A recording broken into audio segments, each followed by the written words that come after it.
الحمد لله رب العالمين والصلاة والسلام على رسوله الكريم أما بعد.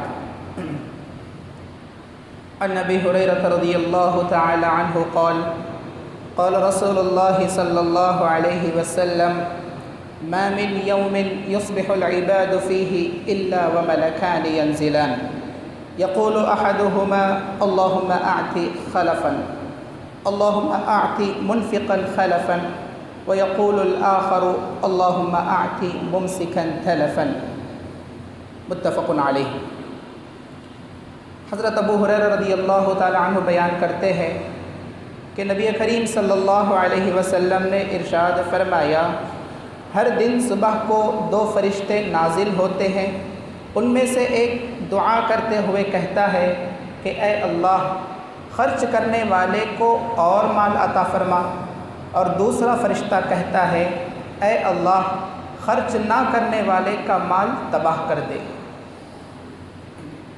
صحیح بخاری اور صحیح مسلم کی یہ روایت ہے، اور راوی حدیث حضرت ابو ہریرہ رضی اللہ تعالی عنہ ہے.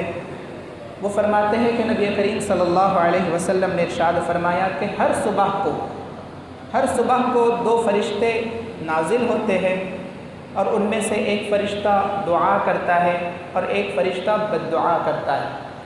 دعا کرنے والا فرشتہ کہتا ہے کہ اے اللہ تیری راہ میں مال خرچ کرنے والے، تیری راہ میں صدقہ کرنے والے کے مال کو اور بڑھا دے، اسے مزید بڑھا چڑھا کر مال عطا فرما. یہ ایک فرشتہ دعا کرتا ہے. جبکہ دوسرا فرشتہ بد دعا کرتے ہوئے کہتا ہے کہ اے اللہ تیری راہ میں مال خرچ نہ کرنے والے کے مال کو تباہ و برباد کر دے، تیری راہ میں خرچ نہ کرنے والے کے مال کو ہلاک و برباد کر دے. یہ بد دعا کی جاتی. تو اس حدیث میں نبی کریم صلی اللہ علیہ وسلم مومنوں کو، مسلمانوں کو اللہ کی راہ میں مال خرچ کرنے، اللہ کی راہ میں صدقہ و خیرات کرنے، اللہ کی راہ میں انفاق کرنے کی طرف ابھار رہے ہیں، رہنمائی کر رہے ہیں کہ تم اللہ کی راہ میں مال خرچ کرو. اور گویا کہ کنجوسی اور بخیلی کی حرمت بھی اس حدیث سے معلوم ہوتی ہے. کنجوسی اور بخیلی گویا کہ اپنے مال کو جمع کر رکھنا، اپنے مال کو گن کر رکھنا، جہاں پر اللہ نے واجب قرار دیا ہے، جہاں پر صدقہ کرنا ہے، دوسروں پر خرچ کرنا ہے، گھر والوں پر خرچ کرنا ہے، بیوی بچوں پر خرچ کرنا ہے، رشتہ داروں پر خرچ کرنا ہے، پڑوسی کا حق ادا کرنا ہے، یتیموں اور بیواؤں کی کفالت کرنا ہے. وہاں پر اگر وہ خرچ نہیں کرتا، اپنے مال کو جمع کر رکھتا ہے، گن کر رکھتا ہے، اپنے مال کی دیکھ بھال کرتا ہے، تو یاد رکھیے ایسا شخص بخیل ہے، کنجوس ہے، اور ایسا شخص شریعت کی نظر میں معیوب ہے، ناپسندیدہ ہے. تو گویا کہ بخیلی اور کنجوسی کی حرمت بھی اس حدیث سے معلوم ہوتی ہے. اور یہی وجہ ہے کہ اللہ تبارک و تعالیٰ نے ویل کی یعنی ہلاکت اور بربادی کہا ہے. الذی جمع مالا وعددہ، کہ ہلاکت ہے، بربادی ہے، ویل کی سزا ہے اس شخص کے لیے جس نے اپنے مال کو جمع کر رکھا اور گن کر رکھا. گویا کہ کنجوسی کے ساتھ گن کر رکھا اور اللہ کی راہ میں اپنے مال کو خرچ نہیں کیا.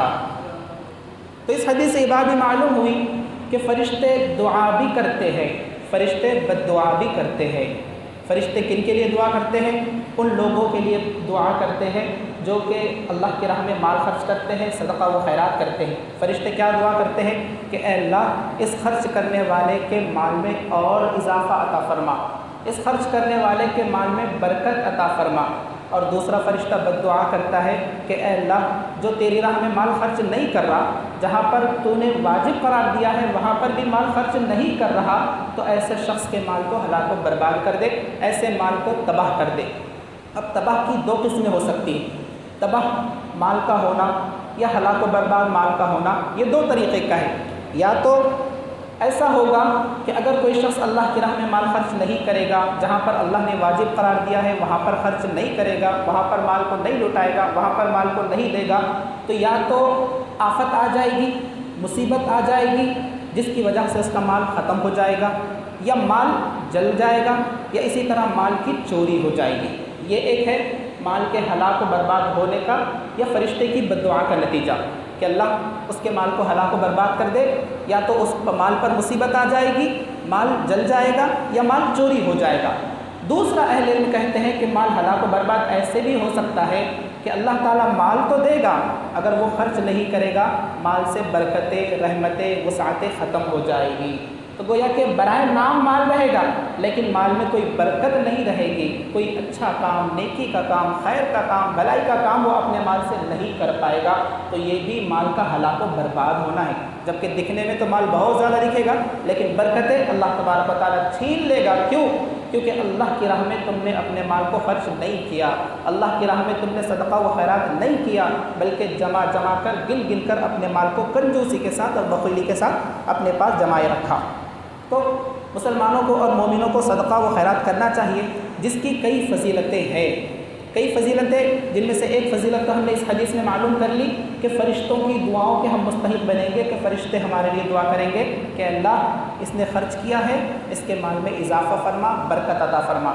اور صدقہ و خیرات کرنے کا ایک فائدہ یا ایک فضیلت یہ بھی ہے کہ صدقہ یہ دلیل ہے صدقہ کرنے والے کے صدق اور سچائی کی، یہ دلیل ہے صدقہ کرنے والے کے ایمان کے قوی ہونے کی، یہ دلیل ہے کہ صدقہ کرنے والے کا تعلق اللہ سے بہت ہی گہرا ہے۔ اللہ کے نبی صلی اللہ علیہ وسلم نے فرمایا، صحیح مسلم کی روایت ہے، وَالصَّدَقَةُ بُرْهَانٌ، کہ صدقہ یہ دلیل ہے، مومن کے صدق و صداقت پر، سچائی پر دلیل ہے، مومن کے ایمان کے قوی ہونے کی دلیل ہے، اور اللہ سے اس کا رشتہ گہرا ہے، اس بات کی دلیل ہے صدقہ۔ دوسری فضیلت یہ ہے کہ صدقہ کرنے کی وجہ سے انسان بخیلوں اور کنجوسوں کی فہرست سے نکل جاتا ہے۔ اگر صدقہ نہیں کرتا، اللہ کی راہ میں مال خرچ نہیں کرتا، تو اس کا شمار بخیلوں میں ہوتا ہے اور کنجوسوں میں ہوتا ہے، جو کہ بہت ہی معیوب چیز ہے، ناپسندیدہ چیز ہے۔ صدقہ کی ایک فضیلت یہ بھی ہے کہ صدقہ کرنے کی وجہ سے گناہوں کو معاف کیا جاتا ہے، اللہ تبارک و تعالیٰ گناہوں کو جھڑا دیتا ہے۔ صدقہ کرنے کی فضیلت یہ بھی ہے کہ اللہ تعالیٰ صدقے کی وجہ سے جہنم سے ایک مومن کو بچا لیتا ہے۔ صدقہ کرنے کی فضیلت یہ بھی ہے کہ صدقہ کرنے کی وجہ سے مصیبتیں، تکلیفیں، بلائیں، حادثات دور ہو جاتے ہیں، مصیبتیں ختم ہو جاتی ہے۔ صدقہ کرنے کی فضیلت یہ بھی ہے کہ صدقے کی وجہ سے مال میں اضافہ ہوتا ہے، برکتیں نازل ہوتی ہے اور مال میں کمی نہیں ہوتی۔ صدقہ کرنے کی فضیلت یہ بھی ہے کہ جنت کے دروازوں کے ناموں میں سے ایک دروازہ ایک یہ بھی ہے جس کا نام ہے باب الصدقہ، کہ صدقے کا دروازہ۔ تو صدقہ کرنے والوں کی فضیلت یہ ہے کہ وہ دروازہ انہی کے لیے تیار کیا گیا ہے، جو صدقہ کرنے والے ہیں، اللہ کی راہ میں مال خرچ کرنے والے ہیں، صدقہ و خیرات کرنے والے ہیں، زکوٰۃ ادا کرنے والے ہیں، تو ان کے لیے جنت کا ایک خاص دروازہ ہے جسے باب الصدقہ کہتے ہیں، اور اس دروازے سے وہی لوگ داخل ہوں گے جو اللہ کی راہ میں مال خرچ کرنے والے ہیں۔ سبحان اللہ، یہ بہت ہی عظیم فضیلتیں ہیں، فوائد ہیں، تو ہمیں چاہیے کہ ہم جتنا ہو سکے اپنی استطاعت کے مطابق زیادہ سے زیادہ اللہ کی راہ میں مال خرچ کرنے کی کوشش کریں۔ اللہ سے دعا ہے اللہ تبارک و تعالی ہمیں اللہ کی راہ میں خوب مال خرچ کرنے کی توفیق عطا فرمائے، اور جو ہم مال خرچ کر رہے ہیں اسے اللہ قبول فرمائے۔ آمین۔ وآخر دعوانا ان الحمد للہ رب العالمین۔